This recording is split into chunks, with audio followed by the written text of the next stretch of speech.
அனைவருக்கும் வணக்கம். Welcome to digital Sarkar IAS academy.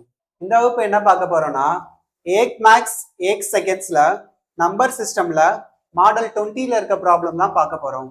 இப்போ நம்ம பார்க்க போற சம்முன்னு எடுத்துக்கிட்டீங்கன்னா 3, 5, 7, up to 205 number of the terms in the sequence. Actually என்ன கேட்டிருக்காங்கன்னா 3, 5, 7 அப் டு 205 முடிக்க ஒரு சீரீஸ் இருக்கு. அதுல எத்தனை உறுப்பு இருக்குன்னு சொல்லி தான் கொஸ்டின்ல கேட்டிருக்காங்க. இந்த சம்மை எப்படி செய்யறதுன்னு பாத்தீங்கன்னா, ஃபர்ஸ்ட் இந்த சீரீஸ் வந்து கூட்டு தொடரா பெருக்கு தொடரான்றத பார்க்கணும். இந்த சீரீஸ்ல ஒவ்வொரு உறுப்புக்கும் இருக்கிற டிஃபரன்ஸை ஃபர்ஸ்ட் பாருங்க. 5க்கும் 3க்கும் டிஃபரன்ஸ் பாத்தீங்கன்னா 2. அதே மாதிரி 7க்கும் 5க்கும் டிஃபரன்ஸ் பாத்தீங்கன்னா 2ன்றது கிடைக்குது. அப்ப இது வந்து கூட்டு தொடர்ன்றத ஃபர்ஸ்ட் நோட் பண்ணிக்கணும். அப்ப கூட்டு தொடர்ல இங்க பாத்தீங்கன்னா முதல் உறுப்பு இருக்கு, கடைசி உறுப்பு இருக்கு. அப்ப முதல் உறுப்பும் கடைசி உறுப்பும் கொடுத்துட்டு எத்தனை உறுப்பு இருக்கு அப்படின்னு சொல்லி கேட்டாங்கன்னா, அந்த உறுப்பு கண்டுபிடிக்கிறதுக்கு ஃபார்முலான்னு எடுத்துக்கிட்டீங்கன்னா n = L - A / D + 1. இதுதான் கூட்டுத்தொடர்ல உறுப்பு மொத்தம் எத்தனை உறுப்பு அப்படின்றத கண்டுபிடிக்கிறதுக்கான ஃபார்முலா. இப்போ நெக்ஸ்ட் ஸ்டெப் பார்த்தீங்கன்னா, இந்த ஃபார்முலால இருக்க லெட்டர்ஸ் எல்லாம் நம்ம கண்டுபிடிக்க போறோம். எப்பவும் போல ஏன்னு எடுத்துக்கிட்டீங்கன்னா அந்த சீரீஸ்ல இருக்க முதல் உறுப்பு தான் ஏ. இந்த சீரீஸ்ல முதல் உறுப்பு எடுத்துக்கிட்டீங்கன்னா அந்த 3ன்றது தான் ஏவோட வேல்யூ. அப்ப A = 3ன்றது கிடைக்கும். அதுக்கடுத்து எல்ன்றது என்னன்னு பாத்தீங்கன்னா லாஸ்ட் உறுப்பு. இந்த சீரீஸ்ல லாஸ்டா என்ன உறுப்பு இருக்குன்னு பாத்தீங்கன்னா இந்த 205 இருக்குல்ல, இதுதான் எல்லோட வேல்யூ. அப்ப L = 205. அதுக்கடுத்து டி. டினா என்னன்னு பாத்தீங்கன்னா டிஃபரன்ஸ். இந்த உறுப்புகளுக்கு இடையே உள்ள டிஃபரன்ஸ் தான் டின்றது. அப்போ 5க்கும் 3க்கும் டிஃபரன்ஸ்னு எடுத்துக்கிட்டீங்கன்னா 5ல 3 போச்சுன்னா நம்மளுக்கு என்ன கிடைக்கும்னா 2ன்றது கிடைக்கும். இந்த 2 தான் டியோட வேல்யூ. இப்போ நெக்ஸ்ட் ஸ்டெப் பார்த்தீங்கன்னா இந்த வேல்யூஸ் ஃபுல்லாமே ஃபார்முலால அப்ளை பண்ண போறோம். அப்போ n = ஃபர்ஸ்ட் எல்லோட வேல்யூ எடுத்து அப்ளை பண்ணணும். எல்லோட வேல்யூ பார்த்தீங்கன்னா 205.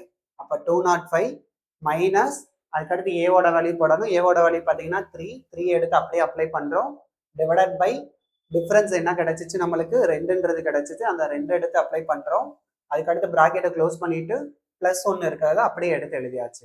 இந்த வேல்யூஸ் எல்லாம் எடுத்து இந்த ஃபார்முலால ஜஸ்ட் அப்ளை பண்ணியிருக்கோம். அதுக்கு அடுத்த ஸ்டெப் பார்த்தீங்கன்னா இந்த நியூமரேட்டர்ல இருக்கிறத ஃபர்ஸ்ட் மைனஸ் பண்றோம்.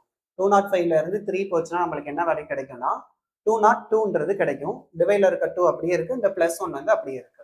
அதுக்கு அடுத்த ஸ்டெப் பார்த்தீங்கன்னா இந்த 202வையும் 2வையும் கேன்சல் பண்ணணும். 202வையும் 2வையும் கேன்சல் பண்ணோம்னா நம்மளுக்கு என்ன வேல்யூ கிடைக்கும் பார்த்தீங்கன்னா 101ன்றது கிடைக்கும்.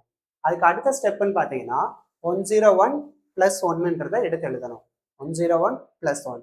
அப்புறம் 101 + 1 பண்ணோம்னா நம்மளுக்கு என்ன வேல்யூ கிடைக்கும்னு பார்த்தீங்கன்னா 102ன்றது கிடைக்கும். இந்த 102 தான் இதுல இருக்கிற உறுப்போட எண்ணிக்கை. மொத்தம் எத்தனை உறுப்பு இருக்கு?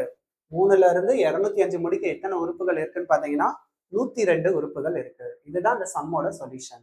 இப்போ அகைன் இந்த சம் எப்படி சால்வ் பண்ணணுன்றதை பார்க்கலாம். ஃபர்ஸ்ட் இந்த சீரீஸை பாருங்க. 3, 5, 7 up to 205 முடிக்க இருக்கு. இது பார்த்தீங்கன்னா நம்ம கூட்டு தொடர்ன்றதை ஃபைன் பண்ணோம். டிஃபரன்ஸை வச்சு கூட்டு தொடர்ன்றதை ஃபைன் பண்ணோம். அப்போ கூட்டு தொடரில் முதல் உறுப்பும் கடைசி உறுப்பும் கொடுத்துட்டு என்னோட வேல்யூ கேட்டாங்கன்னா அதுக்கான ஃபார்முலான்னு எடுத்துக்கிட்டீங்கன்னா L - A / D + 1. இல்லை எல்லுன்னு பார்த்தீங்கன்னா லாஸ்ட் உறுப்பு. இந்த 205 தான் எல்லோட வேல்யூ. ஏன்னு பார்த்தீங்கன்னா முதல் உறுப்பு, 3ன்றது தான் முதல் உறுப்பு. டின்னு பார்த்தீங்கன்னா டிஃபரன்ஸ். இந்த உறுப்புகளுடைய டிஃபரன்ஸ்னு எடுத்துக்கிட்டீங்கன்னா 5ல 3 போச்சுன்னா 2. 2ன்றது தான் டிஃபரன்ஸ். அந்த வேல்யூலாம் எடுத்து நம்ம அப்படியே அப்ளை பண்ணோம்னா 205 - 3 / 2 + 1ன்றது கிடைக்கும். அப்போ 205ல இருந்து 3 மைனஸ் பண்ணோம்னா நம்மளுக்கு 202ன்றது கிடைக்கும். இந்த 2 அப்படியே எடுத்து எழுதிக்கிட்டாச்சு. இந்த +1ஐயும் அப்படியே எடுத்து எழுதிக்கிட்டாச்சு. அதுக்கடுத்து இந்த 202வையும் 2வையும் நம்ம கேன்சல் பண்ணோம்னா நம்மளுக்கு 101ன்றது வேல்யூ கிடைச்சிச்சு. நெக்ஸ்ட் ஸ்டெப்ல பார்த்தீங்கன்னா 101ஐயும் 1ஐயும் சம் பண்றோம். 101ஐயும் 1ஐயும் சம் பண்ணோம்னா நம்மளுக்கு 102ன்றது கிடைக்கும். 102 தான் மொத்த உறுப்புகள். இப்போ இதே மாடல்ல உங்களுக்கு ஒரு ப்ராக்டிஸ் சம் தரேன். 5, 10, 15, up to 250 number of the terms in the sequence. அதே மாடல் தான். இதுல 5, 10, 15 போது அப் டு 250 முடிக்க இருக்கு. இதுல எத்தனை உறுப்பு இருக்குன்றத நீங்க கமெண்ட் பாக்ஸ்ல கமெண்ட் பண்ணுங்க.